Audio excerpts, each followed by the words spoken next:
Ini kecil ya, Mas. Nyalain boba deh. Oh, nyalain boba. Nyalain boba.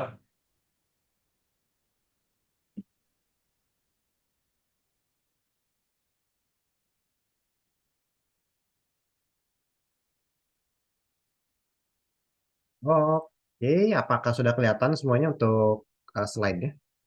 Udah Mas. Oke, terima kasih.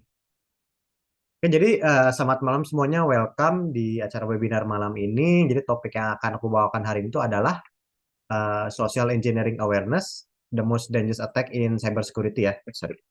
Atau serangan paling berbahaya di dunia cybersecurity.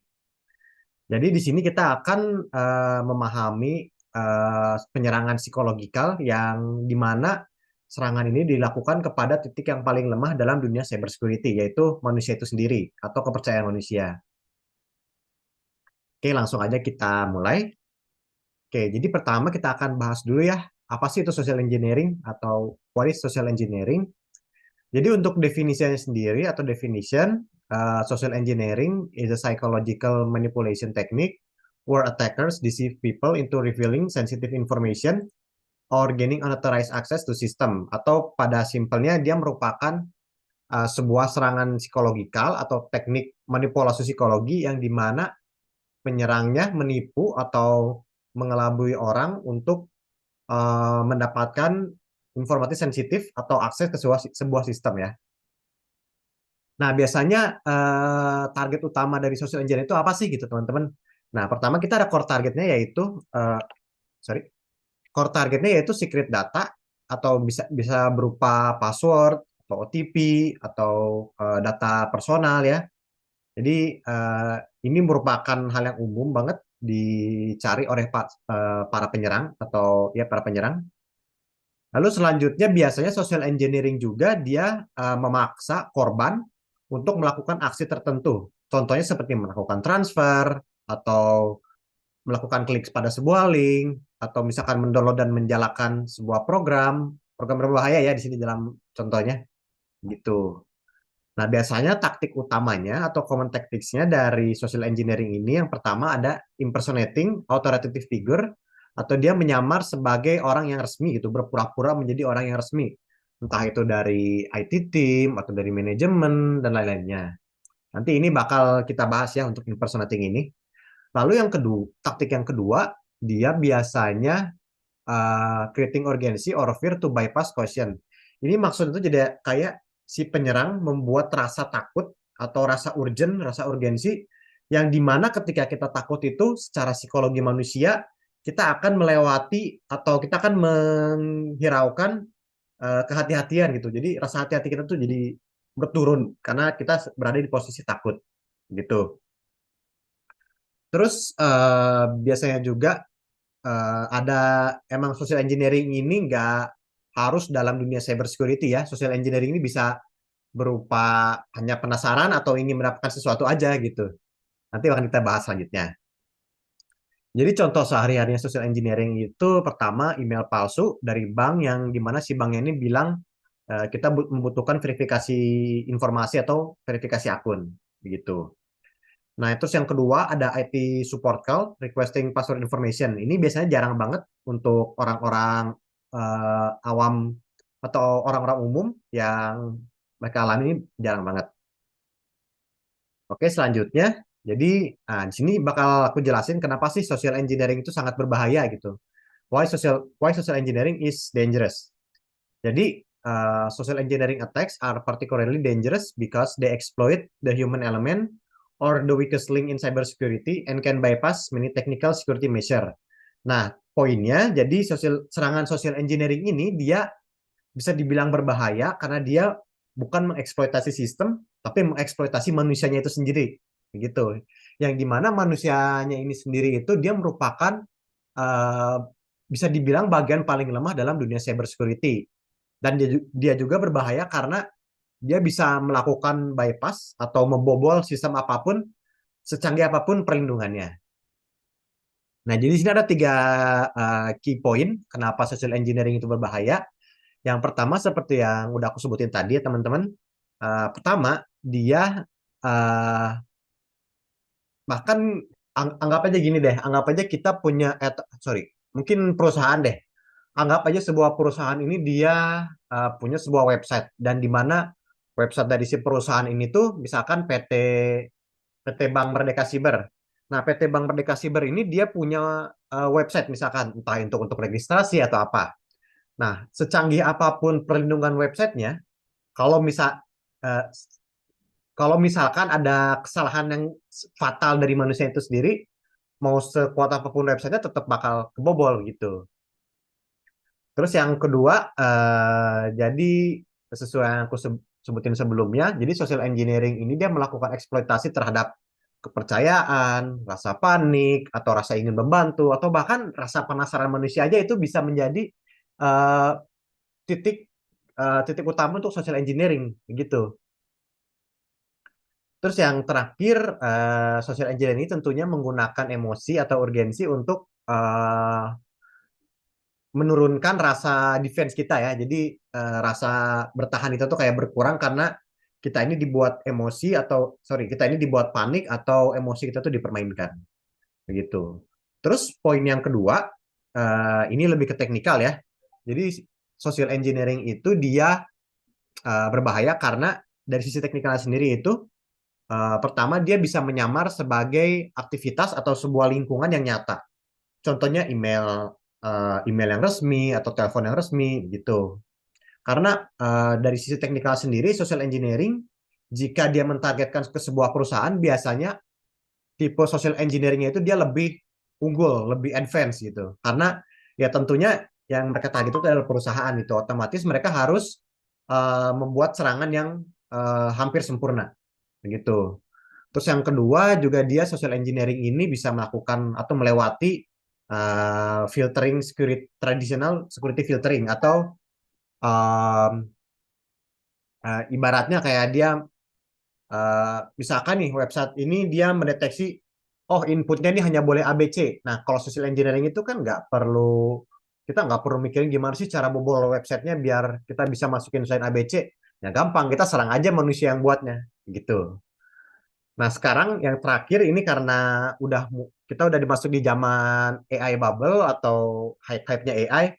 Jadi sekarang social engineering juga itu dibuat semakin realistis ya, semakin bagus, semakin canggih karena adanya AI gitu.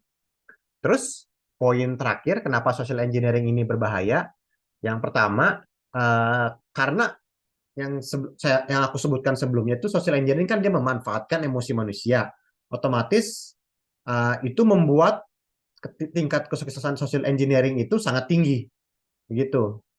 Terus yang kedua di mana ketika MFA atau multifaktor authentication atau verifikasi dua langkah ini uh, tidak digunakan, maka social engineering ini menjadi salah satu alasan mengapa dia memiliki tingkat kesuksesan yang tinggi. Terus yang terakhir ya sama seperti poin sebelumnya ya. Jadi faktor verifikasi dua langkah ini bisa dibobol dengan social engineering gitu. Nah, untuk social engineering ini sendiri dia semakin hari ini semakin sukses dan semakin umum, semakin banyak yang dimana itu membuat dia menjadi salah satu tipe serangan atau serangan di dunia cybersecurity. Oke, sekarang nih kita bakal ngebahas eh, perbandingan antara manusia dan sistem. Jadi human versus system, the weakest, sorry nih ya, bentar ya. Oke, the weakest link. Jadi bahkan ketika ada perlindungan yang sangat canggih, semahal apapun perlindungannya, kesalahan manusia itu tetap menjadi sebuah titik lemah di cyber security, gitu. Nah, kita bandingin nih dari kita bukan perbandingin, mungkin kita lihat dari kedua perspektif dari manusia dan sistem ya. Pertama, dari manusia itu sendiri, dia memiliki kelemahan di psikologikal atau psychological weakness, yang dimana dia memanfaatkan rasa kepercayaan, rasa panik, atau rasa ingin menolong, gitu. Lalu yang kedua, manusia ini ya bisa dibilang ceroboh ya. Jadi ya siapa sih yang belum pernah nggak sengaja atau kayak melakukan ketidaksengajaan gitu kan. Jadi ya pertama, yang kedua itu karena manusia itu ceroboh, bahkan satu klik aja itu bisa membuat sorry, mungkin dari sistem kalian sendiri atau bahkan sistem perusahaan itu kena hack total, begitu. Lalu yang terakhir, seperti yang aku sebutin sebelumnya, bahwa di manusia ini selalu yang dieksploitasi itu emosinya ya, atau manipulasi emosi. Yang dimana kadang emosinya itu kita dibikin kayak ditakut-takutin gitu. Kayak contohnya nih, ada WhatsApp. Halo, perkenalkan saya Budi dari PT Bank Merdeka Siber, ingin memberitahukan Anda bahwa rekening Anda itu telah diblokir. Nah kan otomatis kalau orang yang kurang edukasi atau yang kurang paham itu kan panik, ini rekeningku kok diblokir ya, begitu. Jadi dibuat rasa takutnya, dibuat rasa urgensi itu kayak dibangun oleh sang penyerang supaya uh, mereka sukses gitu melakukan teknik soceng atau social engineering. Kita sebenarnya soceng aja deh ya, biar gampang nyebutnya. Jadi soceng itu singkatan dari social engineering. Nah, sekarang dari perspektif sistem, pertama sistem itu dia punya perlindungan yang teknikal. Jadi contohnya ada firewall, ada encryption, ada access control. Nah, di sini aku nggak bakal bahas apa sih firewall atau encryption atau access control ini, tapi pada umumnya eh, perlindungan teknikal ini selalu akan dilaksanakan oleh sistem selama sistem tersebut berjalan dengan sesuai gitu atau nggak ada error ya, begitu. Terus yang kedua, sistem juga dia punya uh, uh, detection capability atau dia bisa mendeteksi anomali atau mungkin bisa kita sebut kayak, oh, misalkan nih ada email masuk atau sorry, kita nggak akan bahas email deh, kita akan bahas website. Oh, ini ada gambar yang berbahaya ini atau ada file yang berbahaya masuk diupload ke website kita. Kan sistem itu bisa mendeteksinya gitu. Kayak mendeteksinya bahkan secara cepat gitu. Berbeda dengan manusia. Walaupun manusia memang bisa mendeteksinya, namun karena manusia ini berbeda-beda ya, kita kan manusia ini nggak semuanya sama. Kepribadian kita beda-beda atau pengetahuan kita beda-beda, maka kayak nggak semua manusia ini dia bisa membedakan mana yang buruk, mana yang baik gitu dalam konteks dunia digital. Terus yang terakhir, sistem ini dia sifatnya ini atau perilakunya ini dia konsisten gitu. Jadi sistemnya kayak oh, kamu sistem harus melaksanakan tugas ABC. Ya udah, sistem cuma melaksanakan tugas ABC aja. Dia nggak neko-neko gitu, dia nggak akan mikirin emosi, dia nggak akan takut, dia nggak akan overthinking gitu. Sistem ya dia hanya menjalankan sebuah tugas gitu. Nah, jadi pada poinnya tuh ya kenapa sih manusia itu jadi titik lemah di dunia cyber security? Ya karena seperti yang udah aku sebutin sebelumnya, penyerang ini dia melakukan eksploitasi terhadap psikologi dari manusia itu sendiri, yang dimana ketika manusianya sendiri udah terserang, bahkan sistem pun bisa atau perlindungan sistem pun bahkan bisa terlewatin, begitu. Oke. Next, sekarang kita akan bahas tipe-tipe dari social engineering ya. Jadi sebenarnya social engineering itu tujuannya sama. Dia menyerang manusia karena menyerang manusia untuk mendapatkan sebuah informasi ya. Jadi bukan diserang secara fisik ya, jangan salah paham. Dia diserangnya mungkin lebih ke eh, psikologinya gitu, atau memanfaatkan kelemahan manusia deh, kita simpel ya. Jadi Soceng itu begitu. Nah, yang pertama di Soceng ini, tipe Soceng ini ada yang namanya phishing. Jadi phishing ini kalau kalian dengar-dengar dia mirip sama kata phishing ya, dari bahasa Inggris memancing. Ya, jadi ya konsepnya sama. Phishing ini dia memancing atau mengirimkan uh, bentuk komunikasi yang palsu, tapi dibentuk seolah-olah dia asli, begitu. Contohnya bisa seperti email atau dan lain-lainnya, seperti WhatsApp juga. Jadi phishing ini dia simpelnya dia memancing, memancing korban untuk uh, membongkar identitas mereka, begitu. Terus yang kedua ada pretexting. Jadi pretexting ini dia penyerang ini pretexting ini dia sebenarnya perlu persiapan ya. Jadi penyerang ini dia bakal membuat sebuah lingkungan atau sebuah situasi, sebuah kondisi yang dimana kondisi atau situasi tersebut itu dibuat seolah-olah itu terlihat resmi atau terlihat nyata gitu. Contohnya apa? Contohnya dia berpura-pura menjadi Misalkan nih, kalau di kantor PT Bank Merdeka Siber, ada si Budi masuk ke kantor mereka. Tapi kalau si Budi cuma pakai baju kaos, kan nggak mungkin dikasih masuk, apalagi ke ruangan-ruangan yang staff only begitu. Cuman kalau si Budi misalkan nih dia pakai kemeja rapi atau pakai kaos, sorry, pakai misalkan pakai attire atau pakai pakaian kantor yang resmi, entah dia dapat dari mana, terus pakai badge atau pakai apa? Pakai lanyard dan di mana itu ada identifikasinya. Terus di identifikasi ditulis misalkan network support atau IT support. Itu kan si Budi ini dia berpura-pura. Berpura-pura ngapain? Dia berpura-pura supaya dia bisa menciptakan lingkungan yang seolah-olah kalau lingkungannya itu terlihat seperti nyata, terlihat seperti resmi. Begitu. Terus yang ketiga ada baiting, yang sebenarnya baiting ini nggak terlalu beda jauh ya sama phishing. Pada akhirnya dia memancing atau mengumpan eh, korban untuk melakukan sesuatu, entah itu menjalankan sebuah aplikasi atau membuka sebuah website gitu. Jadi nggak ada bedanya lah baiting sama phishing nih, kurang lebih sama, dia memancing gitu, memancing korban. Terus yang terakhir ada quid pro quo atau bahasa Indonesia mungkin balas budi atau timbal balik. Jadi biasanya untuk quid pro ini dari Socing itu biasanya penyerang dia memberikan imbalan ya, entah itu imbalannya nyata atau enggak. Biasanya eh, biasanya nyata sih ya sebenarnya. Cuman mungkin bisa aja dia penyerangnya ini menipu juga gitu untuk menjanjikan sesuatu. Contohnya nih, Budi gecet Ilham. Ilham ini kerja di PT Bank Merdeka Siber. Ham, gua ini dong minta password ke servernya PT Bank Merdeka Siber. Nanti gua kasih ini deh, misalkan nanti gua kasih mobil Lamborghini gua deh gitu. Walaupun nggak seimbang ya, cuman contohnya aja begitu. Nah, Ilham pun kayak, anjir, ini mobil Lamborghini lumayan juga ya daripada gua harus kerja 5 tahun buat kebeli, mending gua kasih aja dapat mobil. Gitu, itu kode GoPro.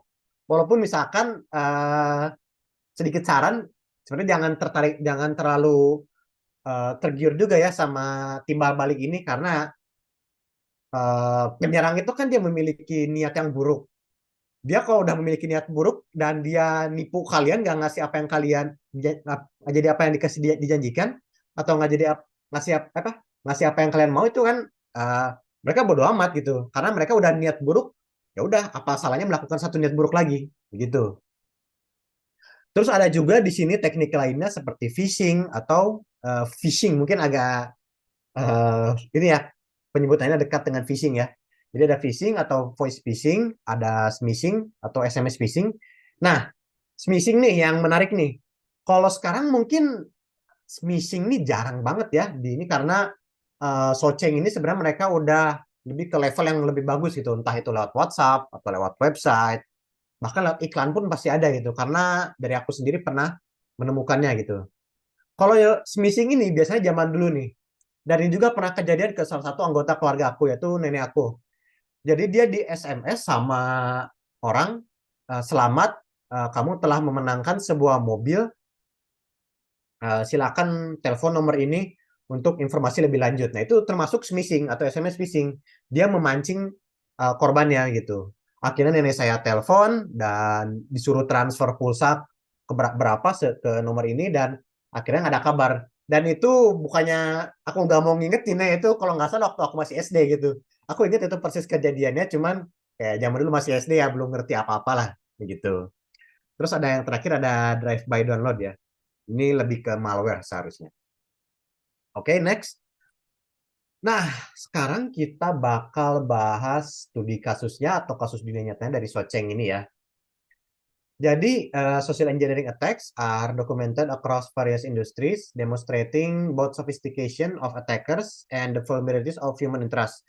Jadi, poinnya ya, serangan Socing ini udah diketahui dia berasal dari berbagai macam industri, yang dimana dia menunjukkan bahwa Socing ini udah semakin canggih gitu dari si penyerangnya dan tentunya membuktikan bahwa kepercayaan manusia itu bisa dieksploitasi juga gitu. Oke, contohnya nih yang pertama ada dari financial institution. Penyerang ini biasanya sama yang kayak aku sebutin sebelumnya. Jadi penyerang ini contohnya berpura-pura nih. si Budi berpura-pura menjadi eh, staff dari Bank PT Merdeka Siber, terus ngechat si Ahmad. Selamat malam Bapak Ahmad, saya Budi dari PT Bank Merdeka Siber ingin memberitahukan Anda bahwa rekening Anda telah kami blokir karena aktivitas yang ilegal misalkan. Silakan hubungi kami kembali atau silakan isi data-data berikut jika Anda ingin rekening Anda dibuka. Kan itu pertama si Budi eh, membuat rasa takut gitu ya ke korbannya, apalagi kalau korbannya nggak tahu apa-apa gitu. Dan juga si Budi dia memberitahukan ke korbannya si Ahmad bahwa dia itu merupakan staff dari financial institution itu tersebut atau dari staff dari bank itu. Jadi dia kayak membuat atau ingin berpikir bahwa korbannya tuh oh ini mungkin emang beneran dari PT Bank Merdeka Siber nih. Begitu. Jadi itu salah satu serangan dari financial institution. Terus ada juga teknologi company ini mungkin lebih ke customer supportnya ya. Sebenarnya ini jadi bukan penyerangnya bukan dari company teknologinya sendiri, tapi dari penyerangnya tuh dia nyerang ke teknologi company-nya begitu. Ini untuk aku sendiri sih sebenarnya jarang mendengar ya customer support yang di social engineering itu mungkin ada, pasti ada, cuman mungkin jarang sih yang jarang sekali ya yang terjadi karena pertama mungkin customer support ini dia memiliki akses terbatas ke sistemnya gitu. Yang dimana penyerang ini kan pasti target perusahaan dan kalau dia targetnya customer support yang bisa aja customer support ini cuma kerja di rumah dan komputernya komputer sendiri bukan komputer dari kantor ya itu nggak dapat akses apa-apa gitu. Terus yang terakhir ada dari healthcare organization juga ini sangat jarang sekali walaupun mungkin ini lebih ke bisa bisa soceng ke manusia sendiri atau ke perusahaan kesehatan itu sendiri gitu. Tujuannya apa? Mungkin tujuannya cuma pengen mendapatkan sensitif medical records atau riwayat kesehatan gitu yang sensitif begitu. Nah, terus common impact-nya tuh apa sih di dunia nyata atau impact-nya apa saja atau kayak hasilnya gitu. Apa aja sih di dunia nyata ini untuk social engineering? Yang pertama tentunya ada financial loss atau kehilangan uang contohnya ya. Jadi untuk financial loss sendiri itu contohnya nih, kita kembali lagi ke skenario sebelumnya. Si Budi ngecat si Ahmad. Misalkan nih si Ahmad udah bla bla bla bla bla ngomong sama Budi, akhirnya Budi untuk misalkan nih si Budi bilang, "Baik, terima kasih Pak Ahmad. Sekarang Pak Ahmad perlu membayar sekitar 500.000 untuk biaya administrasi kami supaya rekening Pak Ahmad bisa kami buka kembali." Nah, itu financial loss jatuhnya. Begitu. Terus yang kedua ada data breach atau simpelnya mungkin data yang kepublikasi lah ya atau datanya dia eh, dimiliki orang lain. Biasanya ini nggak cuma sensitive personal information, bisa juga untuk perusahaan ya. Jadi untuk penyerang yang dia memiliki misi yang lebih tinggi atau tujuan yang lebih tinggi itu dia nyerang perusahaan eh, mungkin misi mereka tuh lebih ke data breach juga karena apa dari data breach ini dia bisa melakukan blackmail atau melakukan blackmail ini apa ya bahasa Indonesianya mungkin ya mengancam. Nah jadi sang hacker mengancam perusahaan tersebut kalau misalkan si hackernya bilang kalau PT Bank Merdeka Siber nggak bayar 100 Bitcoin ke kami, maka data-data yang telah kami breach akan kami unggah ke internet gitu. Nah, terus dari selain data breach juga social engineering ini tentunya bisa menyebabkan operational disruption atau gangguan sistem simpelnya. Jadi misalkan PT Bank Merdeka Siber dia diserang nih. Nah, dari PT Bank Merdeka Siber ini pas diserang bisa aja dia sistemnya tuh dirusak sama ininya. Kenapa? Karena contohnya nih si Ilham kena soceng. Terus si Ilham ini ngebuka program yang berbahaya. Akhirnya satu perusahaan itu kena dan mungkin jaringannya dimatiin sama si hackernya gitu yang mengirimkan program berbahaya tersebut gitu. Terus yang terakhir ada reputational damage. Ini sedikit relevan sama yang sebelumnya terutama untuk perusahaan karena eh, misalkan kalau social engineering ini oke lah kalau mungkin hackernya ini dia bertujuan untuk blackmail dan dia emang beneran dilakuin nggak bakal nyebarin data-data perusahaannya. Tapi kalau misalkan dia nyebarin meskipun dia nggak minta uang, ya itu tentunya bakal menjadi eh, reputasi perusahaan tersebut bakal rusak gitu. Nah, jadi untuk pelajarannya ini dari dunia kasus ini tuh pertama dari sisi teknikalnya ada multi layer defense. Jadi meskipun sebenarnya social engineering ini misalkan social engineeringnya berbentuk program virus. Nah, itu meskipun si Ilham ngebuka program tersebut, kalau dari komputer perusahaannya itu udah dilindungi dengan berbagai macam lapis perlindungan, antivirus, EDR, dan sebagainya macam, itu ya nggak akan sukses social engineeringnya. Terus yang kedua ada human defense training. Jadi ini simpelnya mengedukasikan gitu. Nggak hanya perusahaan yang edukasi. Kalau kalian punya orang tua yang gaptek, atau kalian punya teman-teman atau anggota keluarga yang gaptek, itu apalagi kalau mereka punya HP dan aktif di dunia internet, kalian harus edukasi ke mereka gitu. Kalau mah hati-hati kalau ada yang ngechat pura-pura dari bank gitu di WhatsApp gitu, atau mah hati-hati kalau ada yang ngiming-ngiming ngasih uang gitu. Gitu itu eh, mengedukasikan ke sesama manusia. Oke, next. Nah, sekarang kita bakal bahas nih gimana sih caranya kita eh, mengidentifikasikan soceng atau eh, social engineering attempts gitu ya. Nah, jadi kunci red flag utamanya atau red flag utamanya ini pertama ada suspicious impersonation atau penyamaran yang mencurigakan gitu. Contohnya nih, Budi nge-WhatsApp si Ilham. Nah, si Ilham ini nerima pesannya. Gini kok Pak Budi ini ngaku-ngaku dari PT Bank Merdeka Siber, tapi kok nomornya nomor pribadi +62 gitu kan nggak mungkin gitu ya, gitu.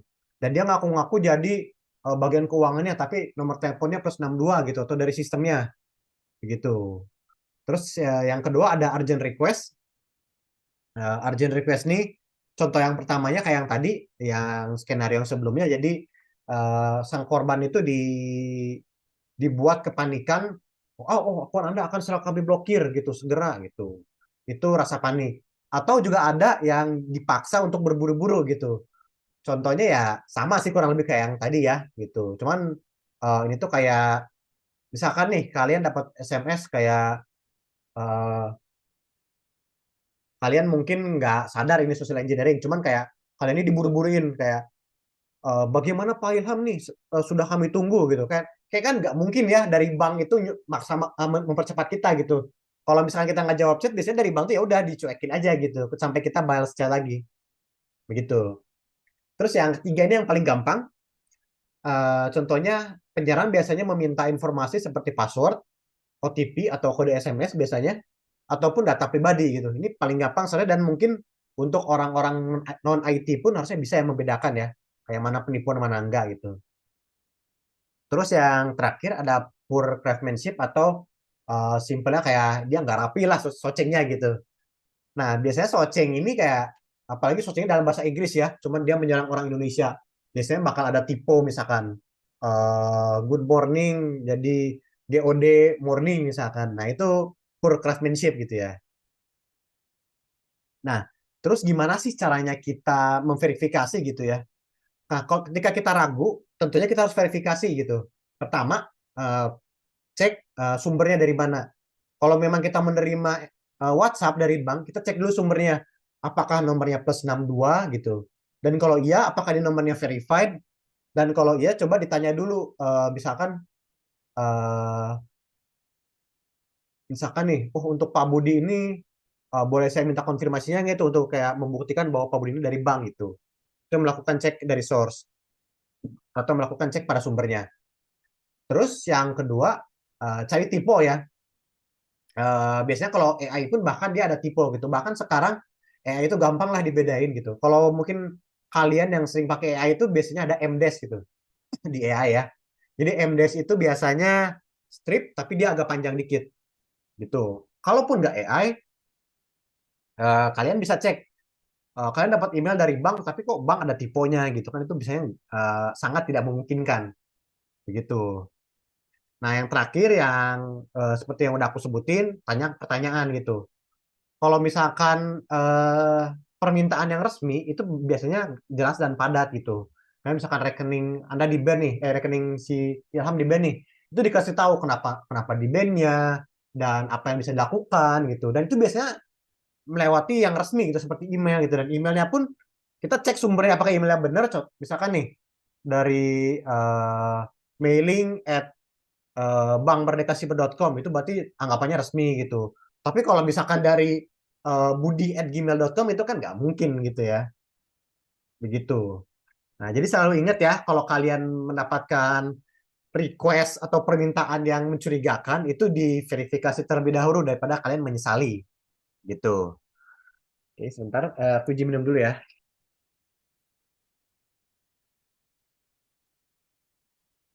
Oke, next nih, kita ke yang menarik. Kita akan bahas showcase dari real world case-nya ya. Pertama ada kasus malware distribution lewat social engineering. Ini mungkin buat orang-orang yang di dunia cybersecurity sekarang atau anak IT mungkin pernah dengar berita yang ini. Jadi judul beritanya ini aku dapetin, hacker compromise 18 npm package in supply chain attack. Jadi supply chain attack ini dia serangan yang dimana contoh ada sebuah modul modul atau package package misalkan Node.js atau npm. Nah, package-nya ini digunakan oleh package lainnya yang dimana package ini banyak banget yang make di package lainnya. Dan ketika package-nya ini kena serangan, itu berarti termasuk supply chain attack gitu. Nah, cuman itu nggak akan aku bahas lah, itu karena nggak terlalu relevan juga ya. Nah, jadi di sini nih, yang menarik uh, ini inisial konteksnya ya, atau gimana sih cara terjadinya. Pertama, jadi penyerang atau attacker fish an npm maintainer via email to enter credential with a lookalike domain atau npm.js.help. Jadi ada sebuah developer npm yang dimana dia tuh buat kode yang kode itu bisa dipakai orang lain lagi. Nah, dia tuh dapat email nih.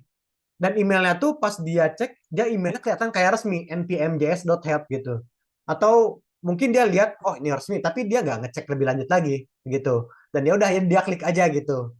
Nah, ketika dia klik, dia diminta input uh, email dan password gitu. Nah, setelah dia input email dan password, akhirnya akunnya diambil sama si penyerang. Dan akunnya itu dia digunakan untuk mengupload sebuah backdoor di package-nya sang developer gitu. Yang dimana package-nya tersebut atau kodenya tersebut itu dipakai sama developer lainnya, yang dimana itu menjadi sebuah rantai ya, makanya disebut supply chain gitu. Dan ini juga mungkin ya secara arguable ini menjadi supply chain attack paling besar secara sejarah untuk 2025 saat ini gitu. Jadi dia serangan yang kayak meskipun impact-nya nggak gede ya, karena oke, ini aku kasih tahu. Jadi serangannya ini atau backdoor-nya ini dia tuh crypto stealer ya, atau dia mencuri uang kripto kalian gitu. Tapi setelah dicek address itu sama security analis, itu ternyata cuma dapat $500 gitu, atau nggak tahu ya, nggak tahu $20 atau $500 ya, karena sumbernya beda-beda bilangnya. Cuman ya kurang lebih katanya cuma dapat $500 itu, itu kan nggak terlalu gede. Meskipun kayak dia 18 juta download per minggunya, tapi kok cuman $500 itu nggak tahu. Mungkin karena tindakannya cepat atau kurang bagus ya mungkin ya. Cuman meskipun begitu, ya ini unik itu disebut jadi serangan paling besar atau serangan supply chain attack paling besar sih ya. Gitu. Nah, jadi kenapa sih ini terjadi? Pertama, kurangnya verifikasi dari email yang diterima. Itu. Jadi si developer dia ngecek email tapi kurang diverifikasi lebih lanjut. Gitu. Terus yang kedua, jadi AI atau LLM ini digunakan di emailnya yang dimana dia membuat seolah email itu kelihatan kayak resmi gitu dari NPM. Begitu. Terus yang terakhir mungkin kurangnya notifikasi dari NPM itu sendiri ya. Kalau aku sendiri kurang tahu. Cuman seharusnya jika emang ada notifikasi password telah diubah atau misalkan package atau dari kodenya itu udah diubah, harusnya diberitahukan ke developernya, mungkin itu. Nah, jadi di sini attack vectornya atau kunci serangannya itu adalah dia melakukan eksploitasi urgensi atau disuruh cepat-cepat gitu. Karena kan ini isi emailnya tuh kayak untuk alasan keamanan Anda harus segera mengganti password Anda gitu. Dan tentunya menggunakan emosi juga gitu. Nah, next. Yang kedua, di sini ada phishing attack lewat social engineering atau social engineering dengan cara phishing. Nah, jadi udah seperti yang udah aku sebutin sebelumnya ya. Jadi teknik utama itu ya ada menyamar, ada membuat kepanikan, atau bahkan dia membuat phishing yang seolah dia tuh terlihat seperti asli gitu. Contohnya seperti di ini nih, bisa kalian lihat sendiri ada perusahaan Twilio, dia eh, ternyata dia udah mengkompromis atau menghack sistemnya tuh sebulan seperti yang mereka duga. Begitu. Dan ini terjadi karena phishing campaign ya. Jadi phishing campaign ini phishing besar-besaran mentarget perusahaan-perusahaan itu. Jadi kayak ratusan perusahaan itu diserang secara bersamaan oleh penyerang yang sama gitu. Terus yang selanjutnya ada romance scam. Jadi romance scam ini dia kayak di Indo sih nggak tahu ya. Mungkin ada, cuman yang romance scam ini biasanya di luar ada ya. Jadi meskipun social engineering ini di dunia cyber security, tapi ternyata social engineering ini tuh berpengaruh ke dunia nyata yang bahkan sama sekali nggak ada hubungannya sama cyber security gitu. Contohnya nih romance scam ini ada biasanya di Amerika ya sih. Aku sering dengar di Amerika kayak ada orang tua nenek-nenek dia eh, di chat di Facebook sama orang ganteng misalkan. Nah kan nenek-nenek itu kan kayak mereka udah mereka udah tua dan mereka tuh nggak mungkin kayak melakukan cek itu kan mereka kan nggak semuanya bisa gitu ya. Terus kayak mungkin bisa aja mereka juga kayak oh ini tertarik nih ini siapa ini gitu. Akhirnya ya si orang tuanya ini ditipu sama penipunya. Kirimin dong gitu.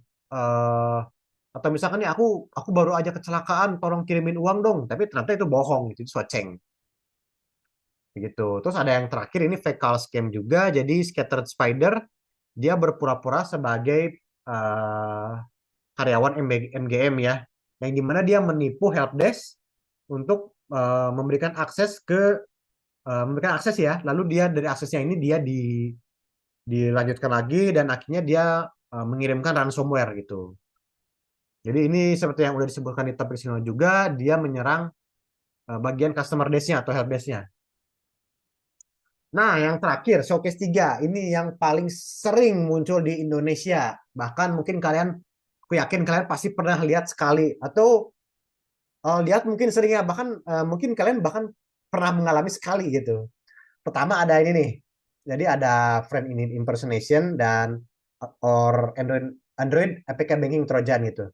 Jadi di sini si penyerang berpura-pura menjadi seseorang gitu kayak dia pura-pura minta uang atau kayak gimana gitu. Ini contohnya di kiri ada nih dari Johnny NS. Bisa minta tolong punya saldo 15 juta di rekening enggak gitu.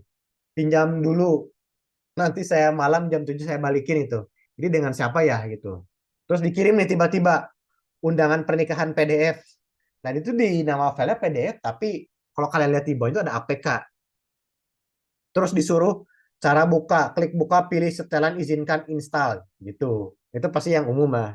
Terus ada juga yang sama ini Trojan juga atau penipuan lewat APK.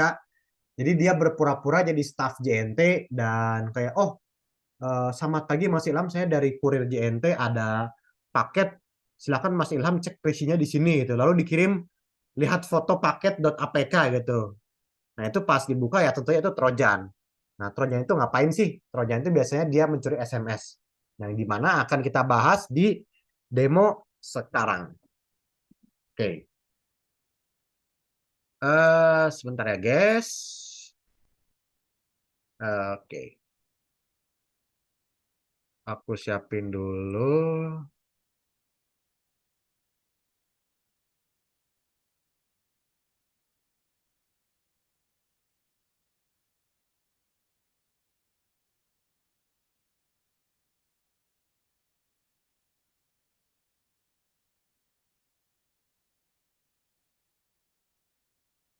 Nah, guys. Ini aku cek-cek terlebih dahulu. Oke. Oke. Dan ini juga udah oke. Oke. Jadi di sini aku bakal mendemonstrasikan sebuah di sini kita akan melihat POV atau point of view atau pandangan dari kedua penyerang dan juga korban. Di sini aku bakal demonstrasikan lewat sebuah lingkungan yang ini ya, yang terisolasi ya. Oke, apakah udah kelihatan? Udah kelihatan, Mas. Oke, siap. Terima kasih. Oke nih, anggap aku menjadi Ilham. Ilham dia menjalankan hari-harinya seperti biasa. Dia ngecek email, apakah ada kerjaan. Oke, di sini agak lemot yang mungkin internet si Ilham kurang bagus. Nah, oke. Nah, tiba-tiba ada ini nih, ada email dari Akane, work inquiry. Nah, di sini nih, hello, I am from IT and we urge you to update the system now. Follow the instruction from this. Thank you. Dan si Ilham yang nggak tahu apa-apa, dia nggak klik linknya aja gitu. Dan oke, seperti biasa internet Ilham lemot. Oke, ini dan si Ilham dia download dan dia kayak anggaplah si Ilham ini nggak tahu apa-apa gitu. Dan misalkan nih si Ilham di yeses aja gini dan dia buka nggak terjadi apa-apa gitu. Nah sekarang kita ubah nih ke POV si Budi penyerang.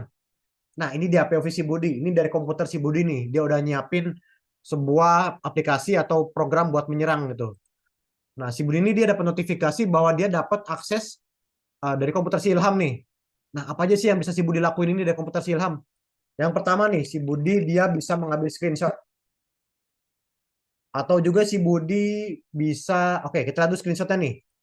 Nah, si Budi, dia berhasil mendapatkan screenshot dari komputer si Ilham. Misalkan jadi si Ilham nih, dia lagi nonton YouTube.com. Terus si Budi dia melakukan screenshot. Nah, sama si Budi di screenshot lagi nih. Dia penasaran si Ilhamnya lagi ngapain. Dicek lagi sama si Budi. Masih loading ternyata. Si Budi, apa sih ini internet si Ilham lemot banget itu. Ya udah bodo amat itu sama screenshotnya. Akhirnya si Budi bisa apa lagi sih gini. Si Budi bisa, oke. Kalian lihat nih, di komputer silam di sini kan gak ada apa-apa ya. Terus si Budi ini dia misalkan shell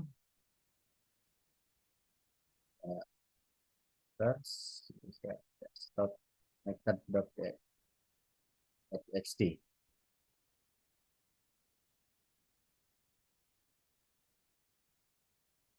Oke, sebentar. User desktop. Oke, gini aja deh. Nah, misalkan si Budi ini dia punya rahasia rahasia kantor. Nah, si Budi ini punya file rahasia kantor yang dimana ini tentunya rahasia ya. Nah, sorry si Ilham. Nah, si Budi ini dia bisa download juga nih. Dia pokoknya kayak punya akses penuh ke komputernya si Ilham gitu. Dia bisa melakukan download. Oke, aku cek dulu desktop Asia Kantor.txt. Apakah bisa kita download? Oke, bisa di-download nih. Dan hasil downloadnya nih, kalau dicek agent akan kita cari ya rahasia. Nah, akhirnya si Budi punya akses dokumen rahasia ini dari komputer si Ilham gitu. Jadi ya poin pentingnya di sini, contohnya nih, kalian dapat email, kalian cek dulu pertama yang kalian cek ini judulnya. Ini judulnya untuk work inquiry ini mungkin sebenarnya bisa aja resmi, cuman jarang-jarang aja gitu. Kedua, kalian cek emailnya. Kalau emang misalkan dari kantor, kenapa ini dari Proton misalkan emailnya gitu? Biasanya kalau dari kantor kan harusnya mungkin Ahmad at bankmerdekasiber.com begitu. Terus di sini ada typo juga, ada hello gitu. Misalkan nih eh, kantornya kantor internasional jadi pakai bahasa Inggris. Hello, I am from IT and we urge you to update system now. Follow the instruction from this. Thank you. Ini kan bahasa Inggris yang secara grammarnya tuh nggak bener gitu dan dia ngaco gitu. Dia tidak proper. Dia bukan bahasa yang bagaimana seumumnya bahasa yang harus kita gunakan ketika kita bekerja. Begitu. Nah ya, oke poinnya mungkin itu ya. Jadi jangan asal buka aplikasi, apalagi dari email atau dari internet, dan pastikan antivirus kalian nyala. Kenapa ini si Ilham bisa kehack? Karena antivirus dia nggak nyala gitu. Tapi bukan berarti kalau antivirus kalian nyala itu kalian aman. Karena seperti yang udah aku sebutin tadi, zaman sekarang Soceng itu udah makin canggih. Tentunya virusnya mungkin nggak akan bisa kedeteksi sama eh, sama Windows-nya ini, sama antivirusnya. Gitu guys. Oke, nah ini untuk demo satunya udah selesai. Sekarang aku bakal demo yang kedua ya.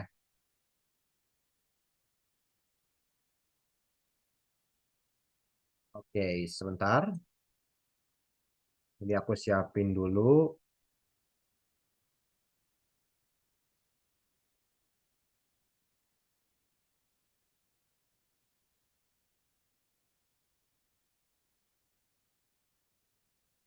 Oke, ini harusnya layarnya sudah kelihatan ya, teman-teman. Oke, jadi misalkan nih ada ada sebuah kita di sini bakal mensimulasikan eh, contoh dari social engineering yang ada di WhatsApp itu biasanya. Sebentar aku jalanin dulu aplikasinya.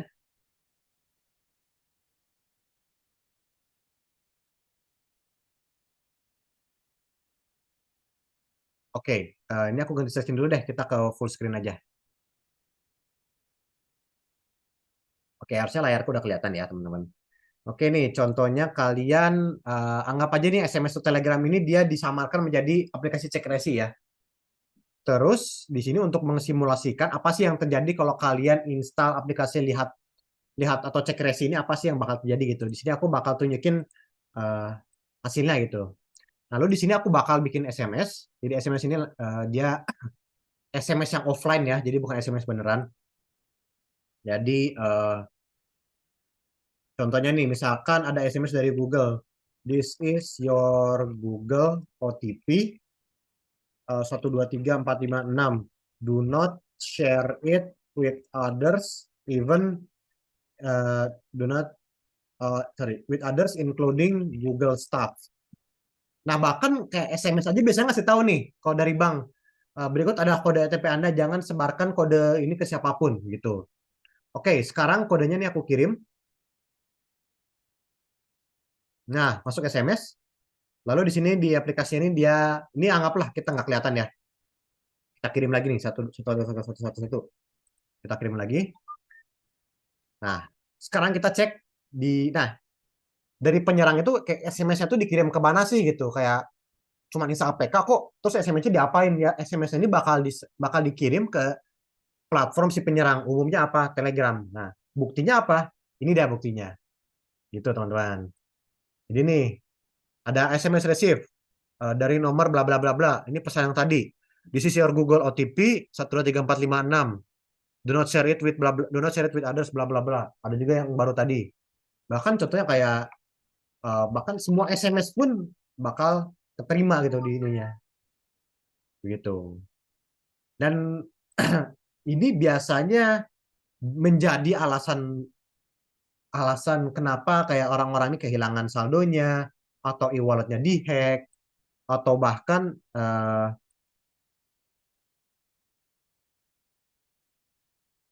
kayak misalkan dia akunnya keretas gitu.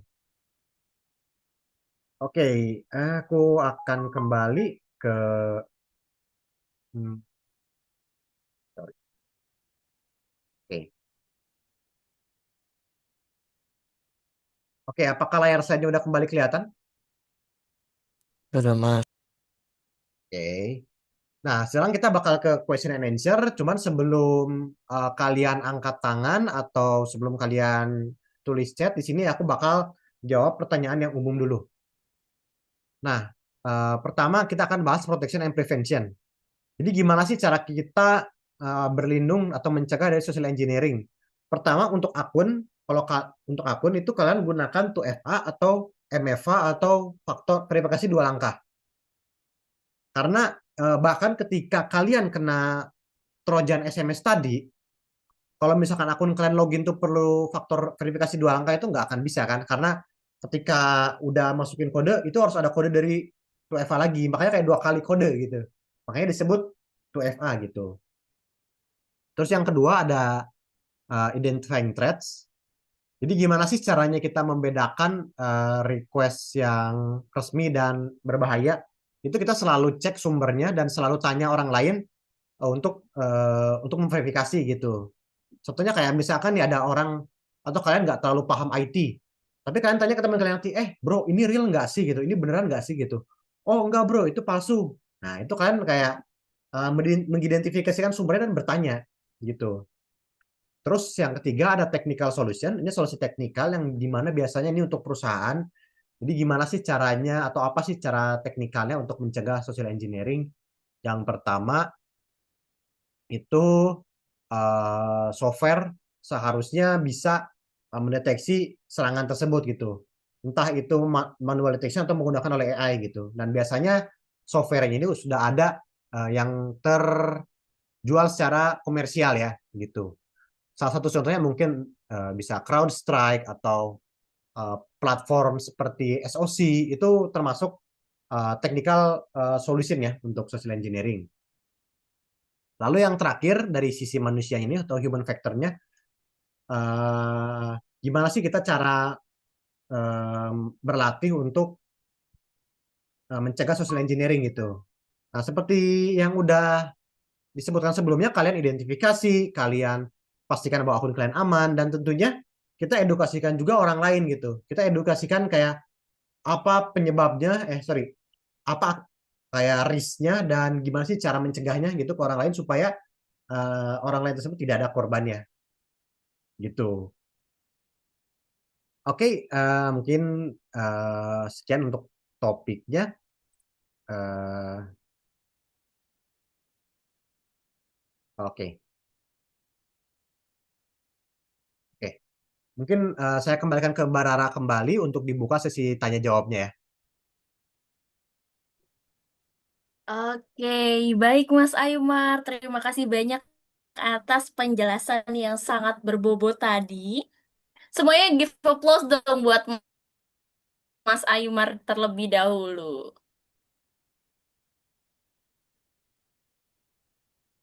Oke. Gimana nih, teman-teman? Udah mulai apa namanya? Mengebulkah kepalanya atau masih bisa kita lanjut ke sesi berikutnya?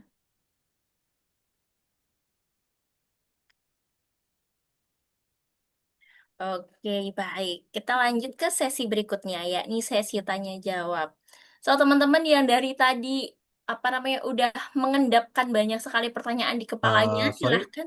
Gimana? Mbak Rara mungkin suaranya nggak ada ya? Atau mungkin di aku aja? Di yang lainnya apakah terdengar? Oke, Ada, udah kedengeran sekarang. terdengar, Oke, terdengar. sorry, Oh, sorry. oke.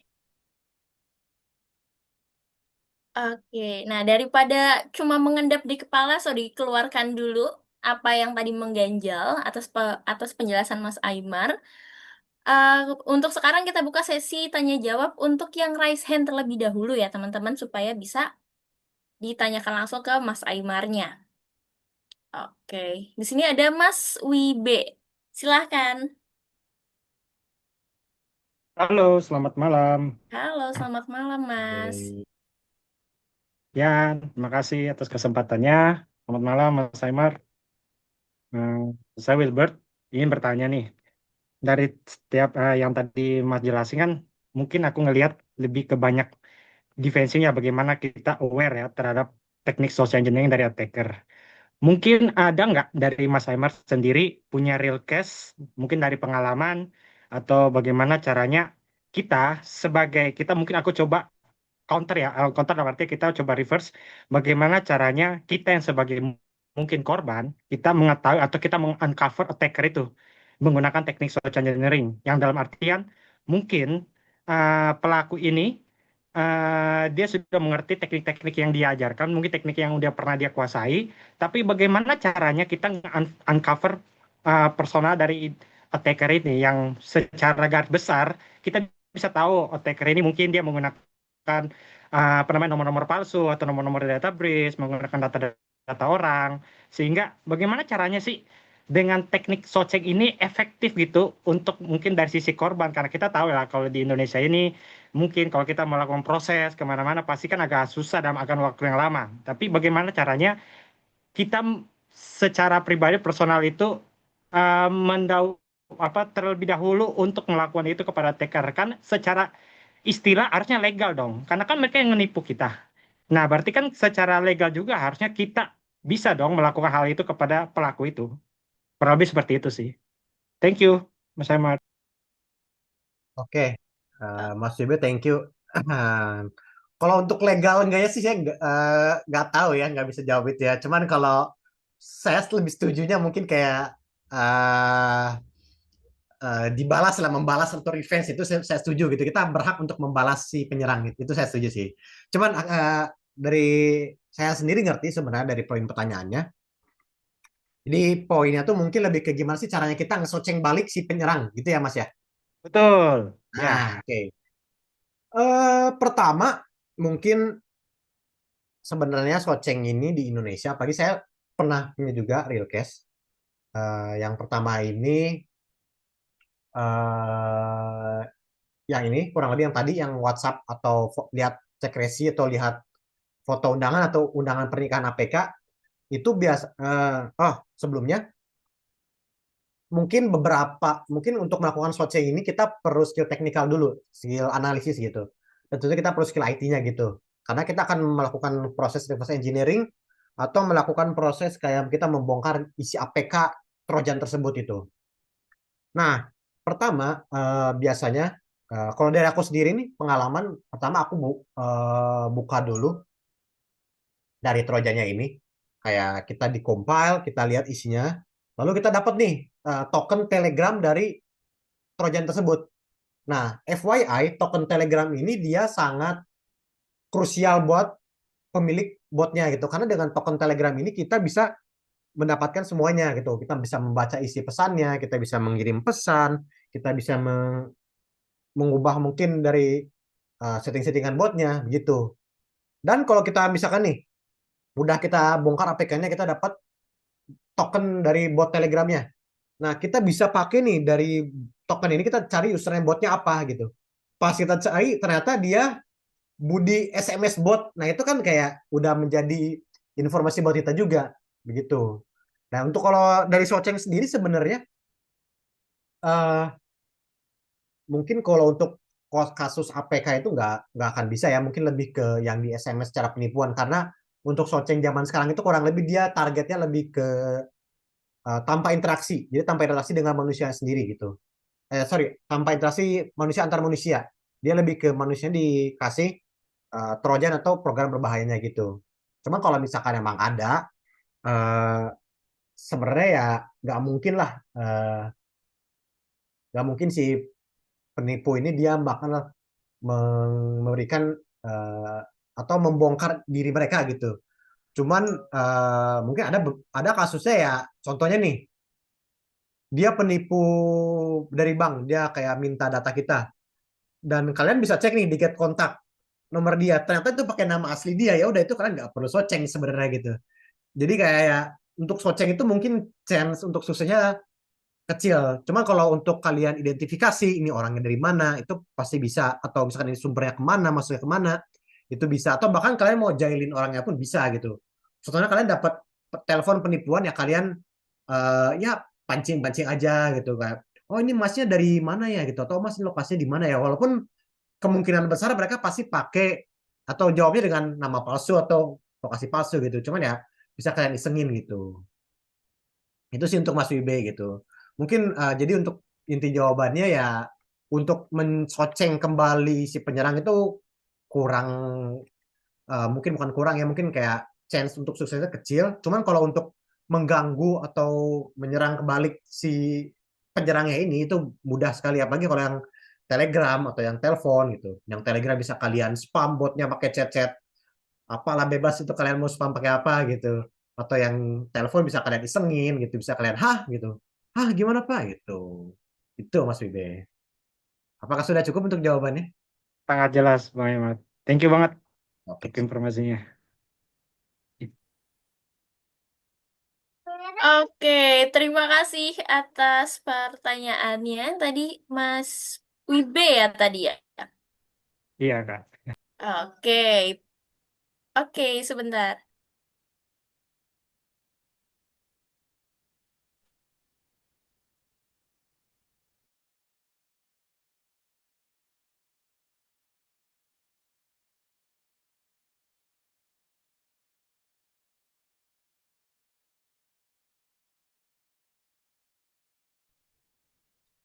Oke, sorry tadi ada jeda sejenak. Teman-teman, oke tadi Mas Wibe terima kasih atas pertanyaannya. Apakah cukup jelas jawaban dari Mas Aimar? Sangat jelas jawabannya tadi. Thank you Oke, banget. terima kasih. Oke, pertanyaan berikutnya untuk teman-teman yang lagi raise hand mungkin bisa diturunkan terlebih dahulu karena ini yang raise hand nggak cuma satu, jadi kita cari siapa duluan yang raise hand.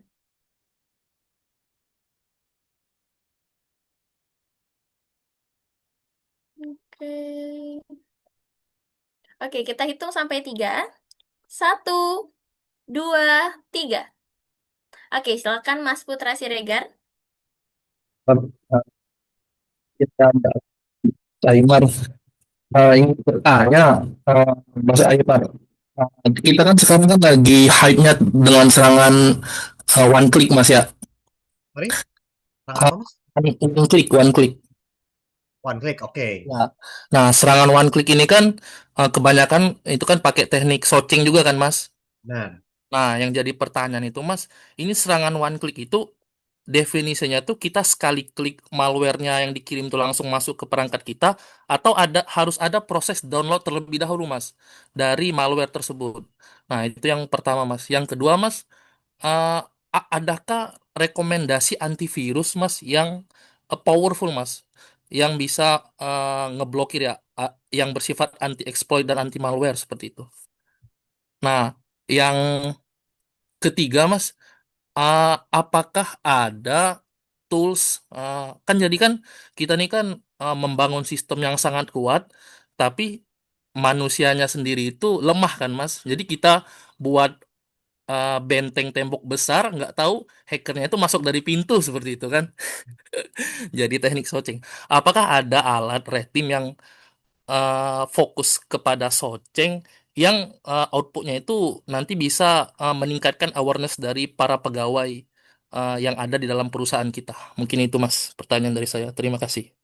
sorry Mas, untuk yang ketiga itu maksud, eh, sorry, oke. Ya.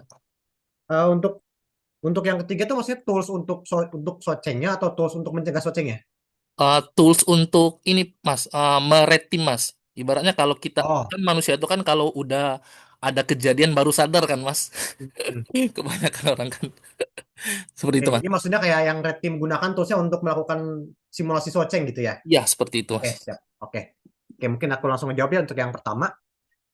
Oke, jadi one click itu definisi di mana sebuah eksploitasi ini ada hubungannya dengan cyber security ya. Jadi one click itu di mana kita atau victim atau target itu perlu melakukan satu klik dalam untuk mensukseskan serangannya gitu. Contohnya one click itu enggak dia umum, bukan umum ya, enggak spesifik ya, dia bisa secara umum. Contohnya di WhatsApp. WhatsApp ini ada vulnerability atau ada celah keamanan one click, zero day one click. Jadi celah keamanan ini misalkan dengan ngeklik foto HP kalian atau chat-chat kalian bisa kebaca semua. Nah, itu disebut dengan one click. Nah, searchingnya gimana? Misalkan nih penyerang, Mas, tolong download foto, tolong buka foto ini atau diklik foto ini kan biasanya kalau WhatsApp itu kalau belum ke download atau mau downloadnya, Mas coba klik foto ini. Itu termasuk searching one click gitu karena dia memerlukan klik dari usernya juga gitu. Gitu Mas untuk yang pertama. Terus yang kedua itu antivirus. Kalau saya pribadi saya menggunakan sorry, saya menggunakan Kaspersky. Itu udah bagi saya udah lumayan cukup juga ya karena dia pertama dia menggunakan kernel dan atau menggunakan driver itu yang dimana itu udah paling dasar. Kalau kalian tidak terlalu mempedulikan privasi ya, karena kan biasanya kalau udah berhubungan dengan kernel ini agak kontroversi ya. Tuh, kalau DSS ini sih itu biasanya Kaspersky. Cuman ya secara default Windows Defender itu udah cukup banget. Cuman ya mungkin untuk virus-virus yang atau malware-malware yang sangat sophisticated atau sangat advance, sangat bagus itu mungkin Defender masih kurang bisa mendeteksinya gitu. Atau karena ya kenapa? Karena mungkin bisa aja tekniknya itu belum pernah dipakai di dunia begitu. Itu Mas untuk pertanyaan yang kedua. Terus untuk pertanyaan yang ketiga, untuk red teaming itu ada namanya GoFish. Jadi GoFish itu dia tools yang open source, dia buat melakukan phishing campaign atau simulasi phishing campaign ya, gitu. Dan dia juga GoFish ini bagus karena kita bisa melihat hasilnya gitu. Contohnya dari hasil campaign kita ini email mana aja yang ngeklik atau berapa persen user yang ngeklik atau bahkan bisa kalian bikin kayak berapa user yang isi data, berapa user yang cuma ngeklik aja gitu atau berapa user yang buka email, misalkan begitu Mas. Untuk tools yang mungkin yang saya ketahui ya GoFish itu ya. Bagaimana Mas? Siap, siap. Eh, uh, izin boleh bertanya lagi untuk yang pertanyaan nomor satu tadi pengen lebih dijelaskan sedikit. Mhm. Untuk yang pertanyaan yang pertama itu Mas, kan biasanya kan kalau kita tahu kayak Campis ya, jadi kan kita mengirimkan sebuah link, terus diklik sama orangnya, selama orangnya tidak melakukan allow ya, mengizinkan kamera itu diizinkan, itu tidak akan bisa kan Mas, tidak akan Nah, bisa diakses. Nah, untuk sejauh ini apakah ada Mas teknologi phishing yang eh, tanpa memerlukan izin atau allow dari eh, victim itu sendiri seperti itu. oke, ini sebenarnya oke. Jadi kita bakal masuk ke yang namanya zero day ya Mas. Zero day ini merupakan sebuah exploit yang kayak exploit ini belum diketahui dia sumbernya dari mana gitu. Atau simpelnya gitu lah ya untuk bahasa awamnya. Zero day ini bisa dalam bentuk apa saja Mas. Bahkan ada zero day browser yang dimana ketika kita hanya misalkan nih kita hanya mengunjungi website aja kita bisa kena hack itu biasanya menggunakan zero day gitu. Karena kalau misalkan eh, ketika kita mengunjungi website itu dan nggak terjadi apa-apa, kita nggak kena hack itu bukan zero day biasanya. Nah biasanya zero day ini tergantung target platformnya. Kalau misalkan zero day-nya di browser, ya ketika kita klik link dan page-nya udah ke load itu ya udah otomatis mungkin komputer kita bisa kena hack gitu. Dan mungkin ada juga yang untuk Android ya sebenarnya kayak uh, cuman ya Android ini dia tingkat security-nya lebih bagus, entah itu Android atau iOS itu tingkat security-nya lebih bagus karena dia ada sandboxing, ada scope storage dan ada segala macam. Jadi Android makanya nggak perlu antivirus gitu ya. Jadi kalau kalian punya antivirus di Android itu dihapus aja gitu. Kecuali kalian lebih ke antivirus yang bukan nge-scan file itu, tapi antivirus yang nggak detect ini apps-nya aman atau enggak gitu. Gitu Mas. Jadi mungkin poin jawabannya ya bisa dibilang seharusnya mungkin ada ya gitu atau mungkin setidaknya ada eh, exploit yang tidak memerlukan izin apapun dan one click yang nggak perlu perizinan apapun atau interaksi apapun hanya ngeklik gitu. Itu sih Mas. Baik, terima kasih penjelasannya Mas Aymar.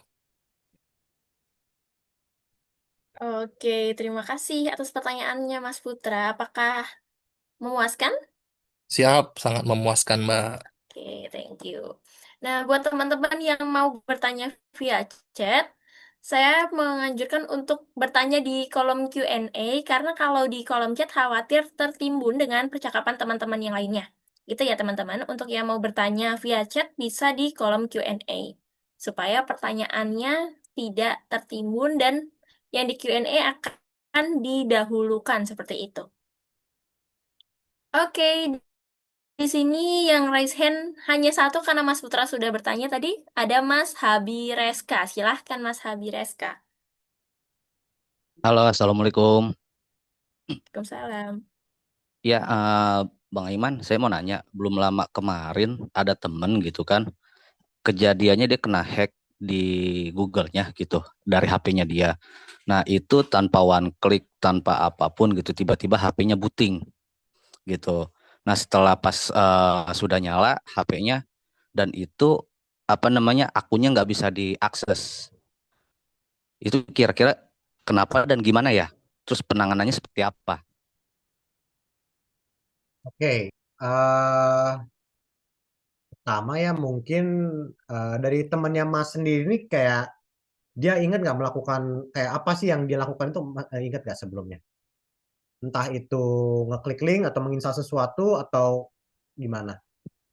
Kemungkinan sih nginstal sesuatu. Nah, cuman pas kemarin apa namanya lagi bebarengan sama saya tahu-tahu HP-nya ngebooting gitu kan, ngebooting. Saya pikir hanya sebatas bootloop gitu kan. Kalau bootloop berarti kan mesti di software ulang gitu kan. Nah, pas udah nyala dia nggak bisa masuk akun, nggak bisa iya nggak bisa masuk akun, nggak bisa apa namanya disuruh bikin email baru dan memang kesalahannya dari akunnya dia nggak verifikasi 2 langkah atau nggak ada keamanan proteksi seperti pengiriman kode via handphone atau ada akun tambahan lagi yang untuk memverifikasinya gitu Bang. Oke, mungkin ya sebenarnya ini nggak terlalu mendekati social engineering, cuma mendekati ya. Sebenarnya kita nggak bisa berasumsi karena seperti yang Masnya bilang kayak nggak ada yang ngechat kan ya Mas, nggak ada yang ngechat, nggak ada yang nyuruh apa-apa kan ya. Iya betul. Nah itu jadi kayak kita nggak bisa atau saya nggak bisa berasumsi apapun gitu karena ini kita tidak tahu titik utamanya dari mana gitu Mas. Cuman untuk Hmm. penanganannya disarankan untuk reset HP-nya atau reset ya untuk reset HP-nya sih gitu kayak reset factory gitu. Oh, Reset Kalau masih Factory. kalau masih paranoid mungkin bisa ini bisa beli HP baru cuman ya itu nggak mungkin. Jadi reset reset factory terus eh, ubah semua ubah semua password dari akun itu wajib terutama Google Iya. gitu Mas. Mm-mm. Oke, heeh. Ya paling sih itu aja sih Mas. Karena ya bingung aja gitu kan, nggak ada apa namanya, nggak ada one click atau apa. Mungkin kemungkinan iya sebelum-sebelumnya gitu, mungkin baru ke exploitnya pas pada saat lagi barengan.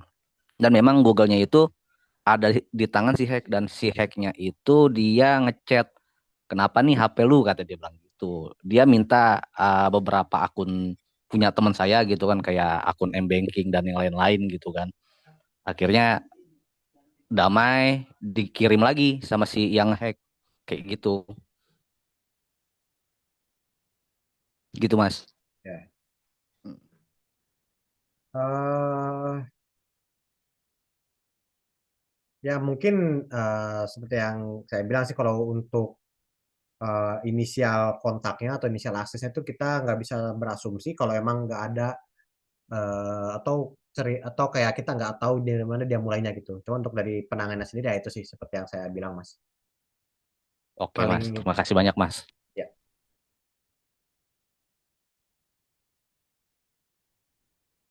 Oke, thank you atas pertanyaannya. Apakah sudah cukup puas? Puas Kak, terima kasih banyak. Terima kasih. Wah, sekarang banyak nih yang raise hand nih. Kalau banyak yang raise hand, kita lower hand dulu bareng-bareng biar dihitung. Oke. Atau kita bisa menjawab pertanyaan di Q&A dulu kali ya, Kak Aymar ya? Boleh boleh Kak Rara, boleh. Oke. Barangkali Mas Aymar mau melihat pertanyaannya? Kebetulan baru ada 2 pertanyaan nih yang masuk di Eh, Q&A box. gimana ya? Gimana cara masuknya Kak? Eh, Mas Aymar buka dari mana? Saya buka dari PC. chat yang di kanan ini. Cuma ada everyone sama Bukannya ada di ya sorry, bukannya di PC atau di mana? di PC ya. Di PC itu di paling bawah itu kan ada pilihan Q&A. Ada pop-up angka 2. Oh, sebentar.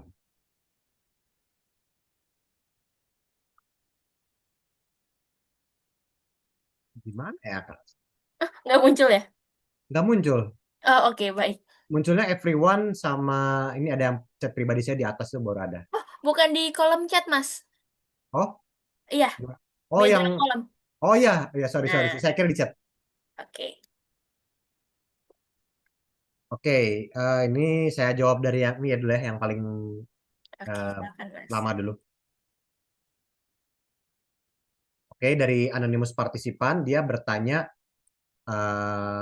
dia bertanya, bukankah Trojan sudah ditahan dengan Play Protect? Kan bisa ada Trojan, bagaimana kalau bisa bypass?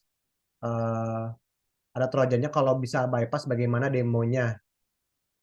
Oke, tadi yang demo saya lakukan itu apa yang terjadi ya, bukan kayak apa sih yang kira-kira bisa bakal terjadi gitu. Dan untuk Play Protect sendiri itu sebenarnya udah benar, udah ada. Tapi Play Protect ini dia cuma bisa ngedeteksi aplikasi yang umum dikirim gitu. Dan dia membaca pattern dari core-nya gitu. Pattern code-nya kayak, oh ini kode dalamannya dia eh, ada Telegram dan ada baca SMS nih, itu bisa, itu kami anggap sebagai berbahaya oleh Play Protect-nya. Maka ketika diinstal dia ada tulisan warning gitu. Terus untuk misalkan ini untuk demonya atau bebasnya mungkin eh, sebenarnya pasti possible aja gitu. Karena tentunya pertama biasanya nih, oke saya aja dulu nih. Sebelumnya untuk yang phishing cek resi, lihat foto itu atau undangan pernikahan itu biasanya dia dibuat menggunakan template dan template itu tentunya bakal bisa dideteksi. Begitu Mas Anonimus. Nah, kalau misalkan kita bikin sendiri seperti aplikasi yang yang aplikasi saya demokan tadi, itu dia nggak terdeteksi karena saya bikin sendiri dari awal, gitu Mas. Oke, ini karena anonimus mungkin kita langsung lewati aja kali ya, Kak. Oke. Terus dari Kak Melvi dari Kak Melvi, saya ingin bertanya mengenai deepfake voice dan AI generator kan bisa meniru suara atau gaya sendiri seseorang ya. Nah, kalau sisi organisasi sendiri, bagaimana suatu organisasi tersebut mengantisipasi tren dengan serangan social engineering? Nah, menarik nih. Oke, jadi mungkin kalau kasus yang bisa saya bayangkan itu ada misalkan bos atau bukan bos deh, atau misalkan ada atasan kalian atau sorry, ada penyerang yang berpura-pura jadi atasan kalian nih. Dia kayak bikin video, eh kirimin password lu dong, gua lupa nih. Itu padahal AI gitu. Nah kayak, tapi ternyata dikirimnya lewat WhatsApp yang berbeda nih. Ya kalian cek dulu aja atau kalian tanya, bang, bang, lu punya WhatsApp baru ya gitu. Oh enggak bang, WhatsApp gue tetap ini kok. Apa lu punya WhatsApp kedua? Enggak, aku bang WhatsApp gue cuma ini gitu. Oh berarti ini, eh, oh berarti yang ngechat itu eh, penyerangnya, gitu Kak Melvi.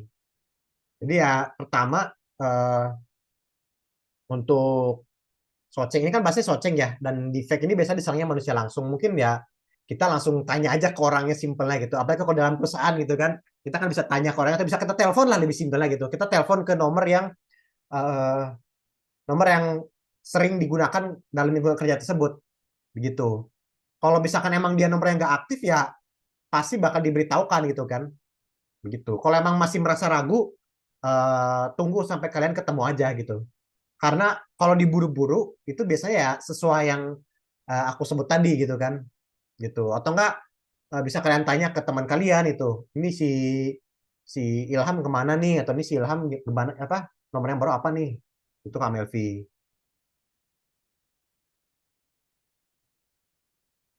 Oke, ini Wah, udah cukup banyak nih yang nanya di Q&A box-nya nih. iya. Mungkin kita bisa beralih ke raise hand dulu kali ya Mas Aymar ya. Oke.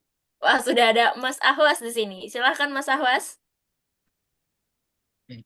Selamat malam, izin bertanya. Hmm.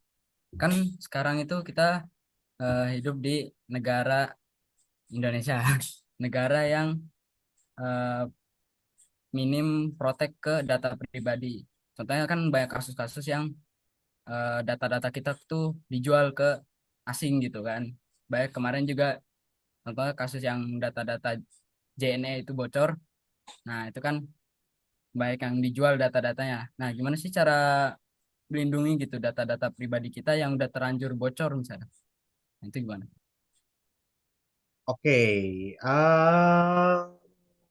mungkin ini jawaban yang bakal mengecewakan sih ya Mas, tapi sorry to say kalau data kita udah kesebar itu there's nothing we can do gitu, nggak ada yang bisa kita lakukan gitu. Yang bisa kita lakukan untuk mencegah data yang terbaru kita bocor itu ya, pertama jangan sampai kena soceng gitu. Gimana cara yang sampai kena soceng? Seperti yang saya sebutkan tadi. Pertama, kayak kita harus tetap waspada, emosi jangan mudah terganggu, gitu Mas. Karena ya kok data kita udah kesebar itu udah benar-benar nggak ada yang bisa kita lakukan, Mas. Jangankan kita seorang perusahaan aja mungkin untuk untuk menghapus data mereka itu kan hal yang susah gitu, apalagi kita individual. Begitu, Mas. Oh, oke oke. Sama yang kedua Mas, tadi Mhm. eh, tools apa Mas yang dipakai buat demo tadi? Terus apa, Mas? Yang Mas pakai buat demo tadi, Demo yang mana, Mas? yang phishing, Yang phishing. Yang file exe download. oh, itu toolsnya saya buat di Kali Linux sih, Mas. Itu sebenarnya ya, itu hmm, bisa Mas cek sendiri kayak tools untuk melakukan red teaming itu apa sih gitu.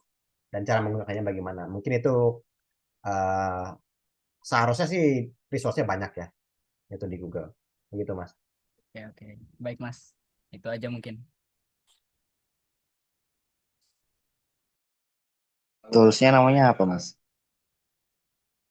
Saya nggak bisa jawab sih itu ya. Pokoknya kalau kalian lihat ya udah kalian lihat itu. Kalau ini ya tentunya karena untuk mencegah hal yang nggak diinginkan gitu. Tapi ini oke, kalaupun kalian udah tahu, biar aku yakinin itu toolsnya nggak akan bisa lagi di Windows sekarang. Karena itu tadi kondisinya Defender-nya mati gitu. Dan pada umumnya eh, Defender itu pasti nyala gitu. Atau nggak kita pasti punya antivirus. Gitu. Oh, oke, makasih, Mas. Sorry. Mbak Rara, sebentar ya saya izin jeda sebentar. Oke, silakan Mas Aymar.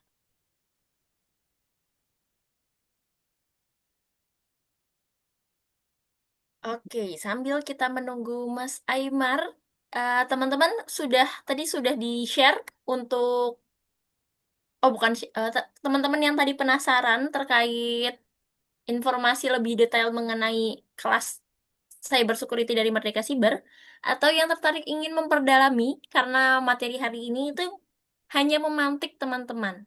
Untuk memperdalami butuh apa namanya guiding lagi. Nah, kalau misalnya teman-teman butuh bimbingan oleh mentor-mentor yang berpengalaman di bidangnya, teman-teman bisa mengikuti kelas intensif dari Merdeka Siber. Untuk linknya teman-teman sudah ada di kolom chat, teman-teman bisa dicek ya untuk info lebih detailnya. Sebentar lagi pendaftarannya akan close ya Mas ya. Mas admin. Iya bener Kak Ira, sudah tinggal beberapa Iya. slot lagi nih. Nah, itu dia. Jangan sampai ketinggalan slot kosongnya tersebut, teman-teman. Kelas intensif sama bootcamp. Bootcamp adalah kelas intensif, sama aja. Tapi kalau misal gini, bootcamp itu versi online-nya. Kalau versi offline-nya, teman-teman bisa ngambil yang bootcamp offline in-house training yang ada di Jakarta nanti. Yang akan berlangsung di akhir pekan ini nantinya, kita. Betul. Oke, selamat datang bergabung kembali Mas Aymar. Oke, ini masih lanjut ya, Kak? Iya, Oke, sebelumnya teman-teman disclaimer dulu ya. Em, eh, dari yang aku lihat tadi sebenarnya untuk kalian bertanya itu tidak apa-apa. Cuman karena ini kan topiknya untuk social engineering, jadi mungkin untuk pertanyaan yang tidak terlalu berhubungan dengan social engineering bisa tanya langsung nanti ke LinkedIn saya atau ke platform lain. Karena di sini kita kan takutnya ada teman-teman yang emang pengen nanya di topik soal Socieng ini gitu, entah kayak punya pengalaman dan bagaimana cara mencegahnya atau bagaimana gitu sih Kak.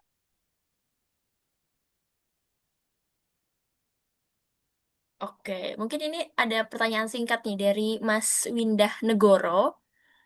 Apakah buku milik Kevin Mitnick seperti Art of Deception yang membahas Socing dan buku lainnya tentang perjalanan dia jadi hacker legendaris itu recommended gitu? Dan bedanya apa nih sama yang lainnya? Atau Mas Aymar punya rekomendasi bacaan yang bisa membantu teman-teman untuk memperdalam Socing? Eh, eh, Kalau aku sendiri ya sebenarnya eh, kurang bukan kurang membaca sih, kayak kurang membaca buku gitu. Cuman pernah dengar di Art of Deception ini dan dia memang seharusnya itu menjadi topik yang bagus ya, karena social engineering itu kita nggak perlu jago IT gitu. Bahkan kita nggak sama sekali nggak perlu bisa IT pun kita melakukan social engineering itu bisa gitu. Cuma kita harus tahu kayak komponen apa saja yang perlu kita ini gitu, kita ketahui dari manusia itu gitu. Itu sih. Cuman ya Oke. tentunya eh jangan gunakan ilmu dengan bijak ya, karena social engineering ini hal yang udah bukan ini lagi, dia kan hal yang kita udah memanfaatkan manusia gitu, kita udah mengkhianati kepercayaan manusia ke kita gitu. Jadi ya gunakan ilmu dengan bijak lah gitu. Kecuali kalian dalam lingkungan red team gitu, kalian mengirim phishing, kalian sedang ada tugas phishing campaign, itu dipersilakan karena itu udah menjadi tugas kalian gitu. Oke, nah mungkin untuk teman-teman yang ingin berlatih nih Mas Aymar, apakah ada platform latihan atau program kalau seperti Bug Bounty program gitu untuk coaching sendiri? Untuk Socing sih sebenarnya as far as I know, atau yang saya tahu tuh kayak eh, seharusnya mungkin ada ya, cuman karena mungkin dia bukan lebih ke platform bug bounty sih, karena Socing ini bukan termasuk, bahkan Socing ini Karara, di bug bounty itu tidak diperbolehkan gitu. Melakukan social engineering terhadap staff kami itu tidak akan termasuk tidak akan termasuk bug yang akan di ini gitu. Itu Kak. Oke, berarti memang berbeda ya. Jadinya dia punya treatment khusus juga ya Mas Aymar ya. Mungkin lebih ke belajar psikologi manusia sih, gitu sih Kak. Mhm. Lebih ke belajar ke manusia sendiri gitu. Dan untuk belajar ke manusia sendiri ya itu kita nggak perlu ke platform, karena kita kan bisa membaca juga gitu sih. Gitu. Oke, nah untuk misal teman-teman yang ingin berkarir di Socing, apa sih Mas plus minusnya gitu? Yang akan dihadapi ketika kita menjadi profesional Socing ini. Hmm, sorry apa tadi? Bakal ada apa? Pros cons-nya nih, ketika Oh, kita udah terjun jadi apa profesional Socing, bisa jadi mhm. menjadi gambaran teman-teman yang masih bingung nih, kita belajar cyber security mau jadi apa nih outputnya gitu. Barangkali Mas Aymar bisa memberikan kita semua gambaran. Oke, mungkin kalau pengen emang mendalami Socing itu kalian bisa belajar Red Team ya, karena Red Team itu kan simulasi penyerang ya gitu. Red Team itu berbeda dengan pentester, yang pentester ya kita emang udah dikasih akses untuk ngecek sistemnya. Kalau untuk Red Team ini kan kita kayak gimana sih serangan dari dunia nyata tuh bekerja gitu. Dan ya mungkin untuk red team sendiri itu kalian perlu skill teknikal juga ya.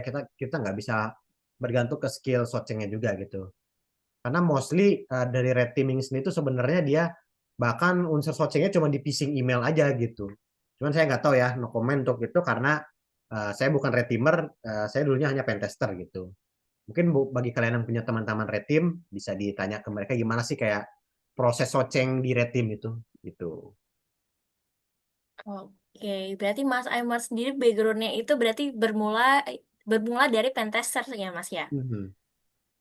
Oke, Mas Aymar. Nah, mungkin bisa di-sharing ke kita nih, Mas Aymar. Ada nggak sesuatu yang menarik ketika Mas Aymar menghadapi ketika terjun jadi Socing ini? Hmm, saya Socing ini di dunia ini ya, saya kan sedang berada di dunia anti cheat untuk game, Mhm. dan tentunya cheat ini kan berada dari user ya, atau berada dari yang membuat cheatnya. Nah, saya di sini biasanya menjadi intel lah gitu, saya menjadi intel gitu kan. Saya punya beberapa akun Telegram itu ngechat orang-orang Rusia gitu kan.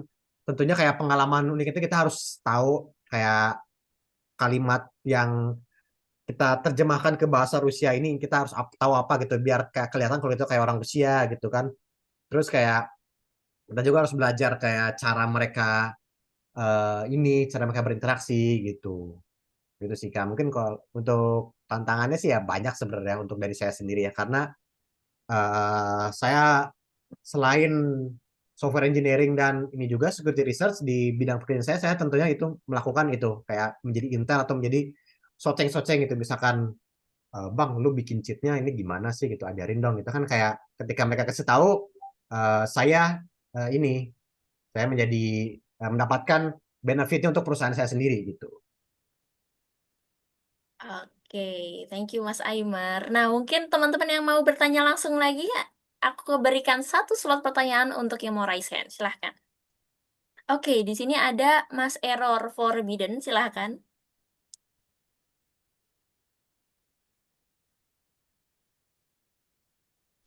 Halo. Oke, Assalamualaikum warahmatullahi wabarakatuh.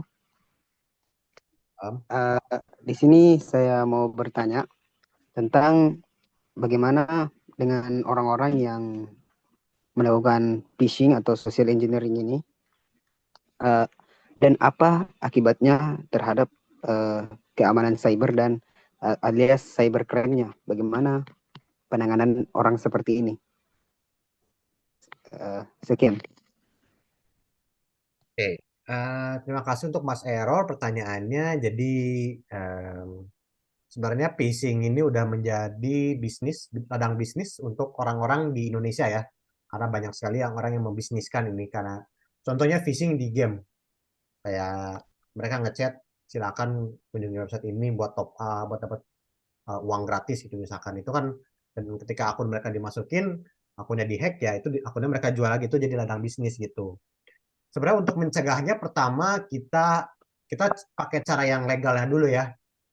Cara yang legal ini kayak pertama mungkin kalian kalau membeli akun nih misalkan atau kalian membeli sesuatu, membeli akun deh.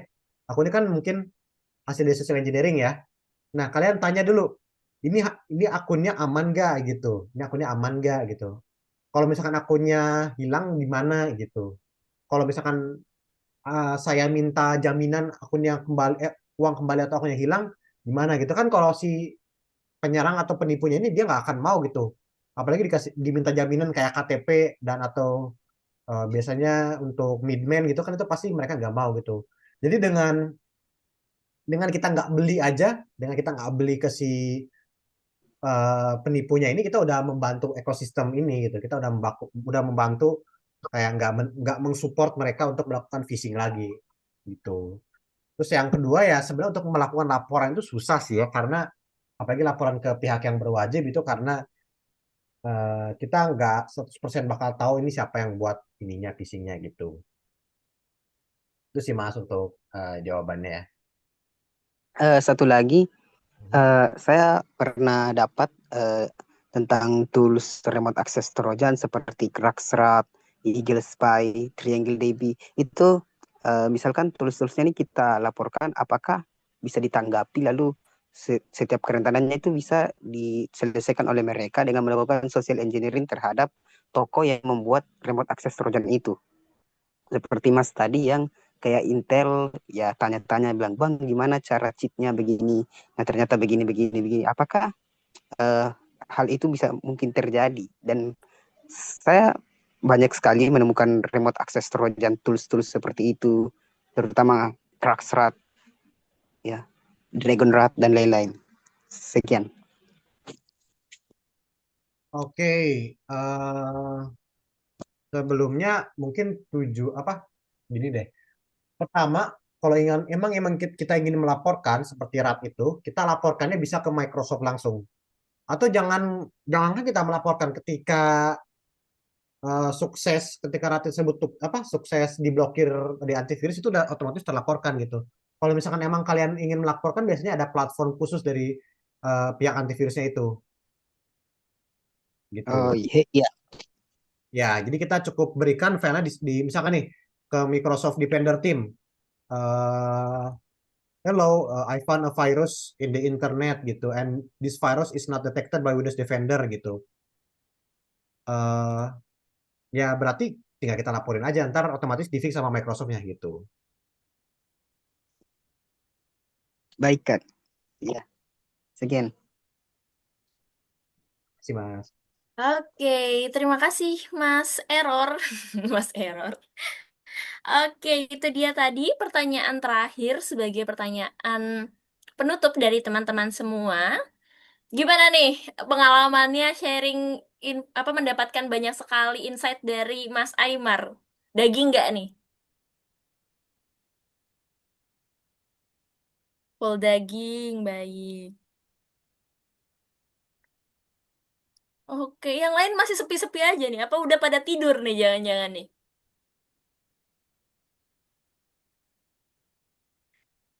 Oke. Nah, oke, wah besok ada yang udah mau PKL. Semangat buat yang mau PKL. So teman-teman, itu dia tadi pemaparan materi dan sharing session kita bareng Mas Aimar. Semoga apa yang disampaikan Mas Aimar itu bisa menjadi bekal kita untuk terjun langsung ke dunia profesional cyber security. Nah, untuk materi pada malam hari ini itu hanya pemantik, teman-teman. Secuil aja. Untuk memperdalam lagi, teman-teman bisa join di kelas Merdeka Siber batch 20 yang nanti akan mulai di Senin depan. Jangan sampai kehabisan slotnya karena sebentar lagi akan full seat, jadi jangan sampai ketinggalan. Sayang sekali harus menunggu batch berikutnya kita. Nah, itu dia. Mas Aymar, terima kasih banyak atas semua insight yang diberikan. Dagingnya mantap pokoknya. Sekali lagi teman-teman, Kamu tanya Kak, absennya mana Kak? untuk absensi nanti akan dikirimkan oleh kakak admin, mohon ditunggu. Dan untuk teman-teman jangan lupa untuk share keseruan pada malam hari ini di sosial media, di Instagram atau LinkedIn teman-teman. Dan jangan lupa untuk tag Merdeka Siber dan mungkin bisa di tag Mas Aimarnya juga. Oke, Apa tuh Mas mungkin Aimar? IG-nya ini aku tulis ya teman-teman. Oke. Tapi aku biasanya jarang balas DM IG, jadi kalau misalkan mau tanya yang teknikal, bisa ini ya, bisa chat ke LinkedIn aja ya. Kalau untuk tag mungkin bisa lewat IG aja. Ntar aku copy dulu. Itu guys.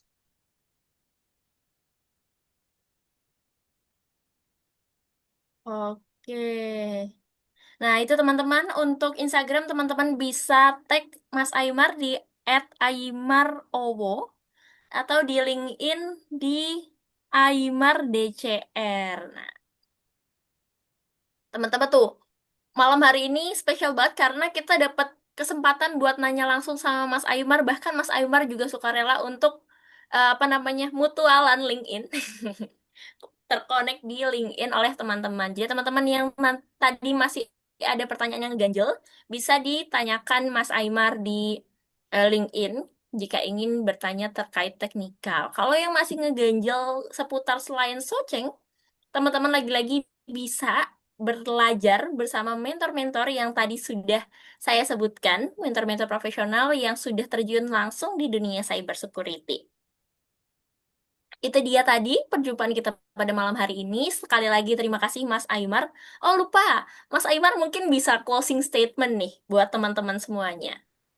Oke, Sebagai penutup. terima kasih semuanya yang sudah mendengarkan dan mohon maaf eh, kalau kalian kecewa nih mengiranya ini lebih ke teknikal, enggak karena ini kan social engineering awareness ya, berarti awareness untuk sesama manusia gitu. Saya mengingatkan kayak untuk mengingatkan ke kalian gimana sih tipe apa sih kayak menjelaskan lebih detail dari dunia social engineering ini gitu. Untuk teman-teman yang ingin bertanya teknikal, silakan chat di LinkedIn saya aja. Cuman disclaimer nih ya, saya bukan yang nggak mau disclaimer, saya nggak akan ngajarin kalian cara social engineering atau saya nggak akan lebih ke kayak misalnya mengajarkan gitu ya. Cuman kalau ada pertanyaan seperti Dimas, ini saya tadi kurang ngerti di topik ini, itu silakan tanyakan gitu. Jadi topiknya eh, mungkin bisa didekati gitu untuk pertanyaan di LinkedIn ya. Itu sih Kak. Thank you everyone dan semoga kita bisa bertemu lagi di acara selanjutnya. Terima kasih juga untuk Mbak Rara ya. Mungkin boleh dilanjut Kak. Oke, thank you Mas Aimar. Nah, lagi-lagi tadi disclaimer dari Mas Aimar, teman-teman. Kalau yang mau bertanya seputar materi pada malam hari ini, teman-teman bisa bertanya. Tapi untuk teknikal lebih jauhnya, Mas Aimar belum bisa memberikan gitu. Jadi jangan berharap lebih gitu. Khawatirnya nanti udah nanya-nanya nggak dijawab Mas Aimar segala macam gitu. Karena dari awal Mas Aimar sudah memberikan batasannya seperti itu. Oke, terima kasih Mas Aimar atas kesediaannya mengisi acara pada malam hari ini. Terima kasih juga atas semangatnya kepada Sobat Mercy yang masih bertahan hingga jam segini, yang tentunya besok harus memulai aktivitas lagi, harus tetap semangat, harus tetap refresh otaknya, karena weekend sudah berakhir, teman-teman. Kita harus kembali ke dunia nyata besok. So, saya Rara Andita pamit undur diri. Sekali lagi buat teman-teman yang masih ingin memperdalam, kalau misal kita punya dua opsi, teman-teman yang tertarik untuk belajar secara langsung, secara offline, tatap muka, teman-teman bisa ikut bootcamp di in-house training di tanggal 4 dan 5 September nanti. Atau teman-teman yang ingin lebih fleksibel jadwalnya bisa di bootcamp online-nya gitu yang akan mulai di Senin depan nanti. Dan jangan lupa untuk follow terus Instagram Merdeka Siber untuk update webinar-webinar selanjutnya. Untuk absensinya mungkin bisa dibantu oleh kakak admin nanti. Dan sekali lagi kita mau applause dulu dong buat Mas Aymar sebagai penutup. Oh, oke Kak, sebentar aku mau share link PPT juga boleh nggak di chat apa gimana? Ini siapa yang ngomong? Sorry. Ayo. Oh, sorry. Mas Ya, Aymar, mohon maaf saya bingung. ya, nggak apa-apa, nggak Silakan, apa-apa. silakan. Ini saya mau share PPT-nya, boleh Kak di sini? Oh, mungkin kita coba konfirmasi Mas Admin, apakah boleh di-share di... Ya, silakan Kak Ira. Oke. Oke, sebentar ya. Kalau gitu Ya, saya, silakan Mas Aymar. oke, saya upload dulu.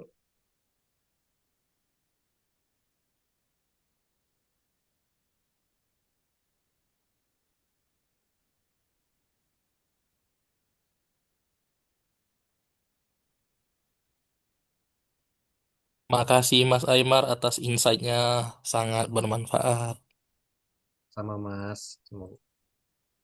Oke, untuk linknya ini ya teman-teman udah aku kirim di chat. Silakan copy secepatnya.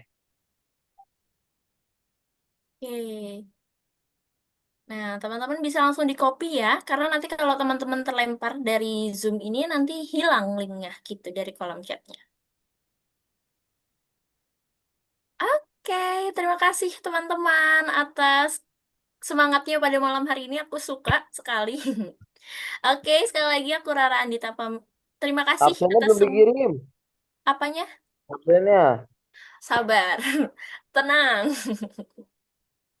Oh, oh ya, aku sedikit mau mengingatkan untuk teman-teman, barangkali teman-teman ada yang memang sudah terjun di dunia cyber security dan punya insight menarik yang ingin di-sharingkan kepada teman-teman semua.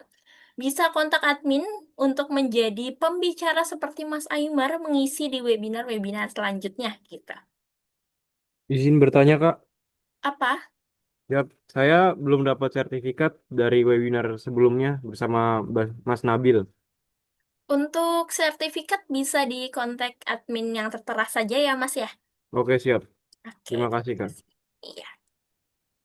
Oke, teman-teman disclaimer sekali lagi buat teman-teman yang tidak mengisi form, itu mohon maaf tidak bisa klaim sertifikat, jadi pastikan teman-teman mengisi absensi pada malam hari ini, gitu ya teman-teman.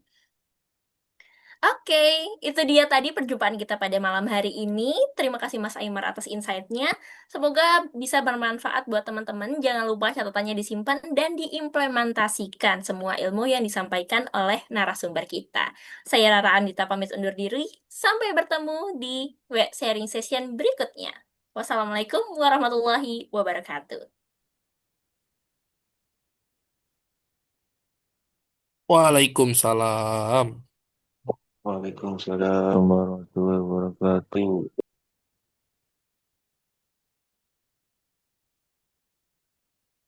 Oh, absennya tuh. Isi. Siap, siap, siap.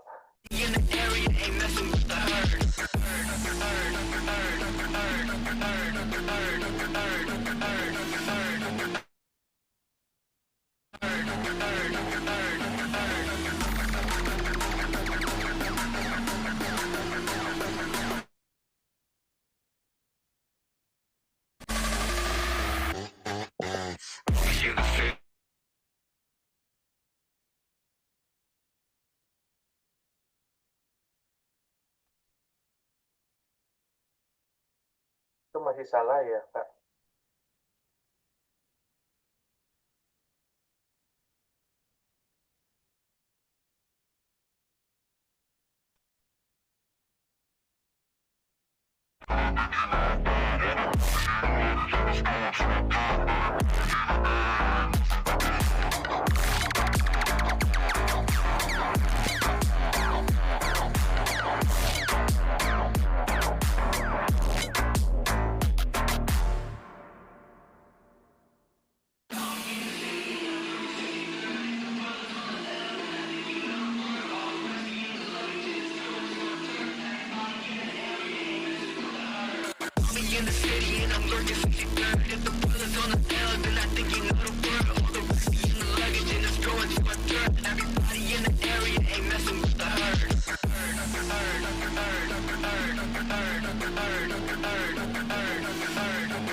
In the luggage and the store, it's my turn. In the